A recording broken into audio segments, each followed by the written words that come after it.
வணக்கம். இன்றைக்கி நம்ம பார்க்க போகிற சமையல் என்னென்னு பார்த்தீங்கன்னா, ஒரு அருமையான பூண்டு துவையல் எப்படி செய்யலாங்கிறத பார்க்கலாம். இந்த பூண்டு துவையல் இட்லி, தோசை, ஊத்தப்பம், சாதம் எல்லாத்துக்குமே சூப்பராக இருக்கும். சாதத்தில் நல்லெண்ணெய்யோ நெய்யோ விட்டு சாப்பிட்டிங்கன்னா அருமையாக இருக்கும். உடம்புக்கு ரொம்ப ஆரோக்கியமாகவும் இருக்கும். ஸோ வாங்க அந்த துவையல் எப்படி செய்யலாங்கிறத பார்க்கலாம். இப்போ ஒரு பேன் எடுத்துக்கலாம். இதில் வந்து 1 டேபிள் ஸ்பூன் அளவு நல்லெண்ணெய் சேர்த்துக்கலாம். எண்ணெய் சூடானதும் 2 டேபிள் ஸ்பூன் உளுந்து சேர்த்துக்கலாம். இது நல்லா செவந்து வர அளவுக்கு வதக்கிக்கலாம். நல்லா செவக்க ஆரம்பிக்குது.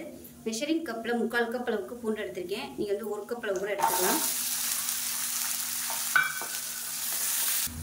பூண்டு நல்லா வதங்கிட்டு இருக்கு. 1/2 கப் அளவுக்கு கருவேப்பிலை சேர்த்துக்கலாம். நீங்கள் வந்து 1 கப் அளவு கூட எடுத்துக்கோங்க. என்கிட்ட இப்போதைக்கு இவ்வளோ தான் இருக்குது, அதனால சேர்த்துருக்கேன். நல்லா ஃப்ரெஷ்ஷான கருவேப்பிலையாக சேர்த்துக்கோங்க. இப்போ இது கூடவே 10 வரமிளகாய் சேர்த்துக்கலாம். இது வந்து குட்டியாக தான் இருக்குது, அதனால் நான் 10 எடுத்துருக்கேன். பெரிய வரமிளகாய் இருந்துச்சுன்னா நீங்கள் ஒரு 4 இல்லை 5 எடுத்துக்கோங்க, கரெக்டாகும். பூண்டு நல்லா வதங்கினதுக்கப்புறமா 1/4 டேபிள் ஸ்பூன் கடுகு சேர்த்துக்கலாம். 1/2 டேபிள் ஸ்பூன் சீரகம், வெந்தயம் 1/4 டேபிள் ஸ்பூனுக்கும் கம்மியாகவே எடுத்துக்கோங்க. தனியா அதாவது கொத்தமல்லி விதை 2 டேபிள் ஸ்பூன்,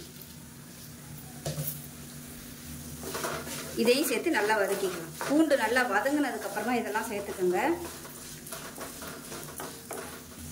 இப்போ இதுக்கு தேவையான அளவு உப்பு சேர்த்துக்கலாம், 1/2 டேபிள் ஸ்பூன் அளவு.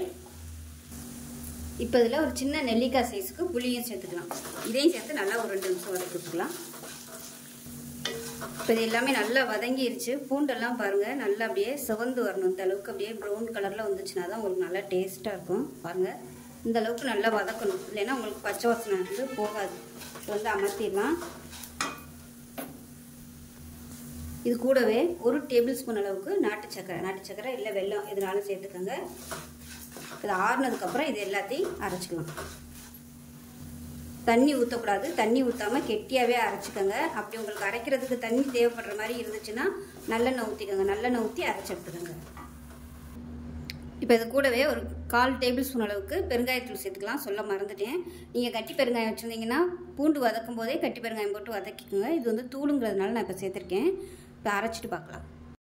இப்போ பார்த்தீங்கன்னா துவையல் அரைச்சிட்டு வந்தாச்சு. அம்மியில் அரைச்சிங்கன்னா நல்லா சூப்பராக நைஸாக அரைக்க வரும். நான் வந்து மிக்சியில் போட்டதுனால எனக்கு இந்த அளவு தான் அரைக்க வந்துச்சு.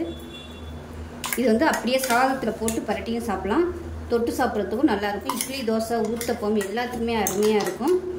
காஷ்மீரி மிளகாத்தூள் சேர்த்திங்கன்னா உங்களுக்கு கலர் வந்து நல்லா அப்படியே சிவப்பு கலரில் வரும். நம்ம கருவேப்பிலையெல்லாம் போட்டு நல்லா முறுமுறுன்னு வறுத்ததுனால கலர் வந்து இந்த மாதிரி தான் இருக்கும். இப்போ நமக்கு அருமையான பூண்டு துவையல் ரெடி ஆயிடுச்சு. இட்லி, தோசை, சப்பாத்தி சூப்பராக இருக்கும். எல்லாத்துக்குமே சாதத்தில் நல்லெண்ணெய் ஊற்றி பசங்க சாப்பிட்டிங்கனாலும் நல்லா அட்டகாசமாக இருக்கும். பசியின்மை, ஜீரண சக்தி, பித்தம் எல்லாத்துக்குமே இந்த துவையல் வந்து சாப்பிட்டிங்கன்னா உங்களுக்கு நல்ல பலன் கிடைக்கும்.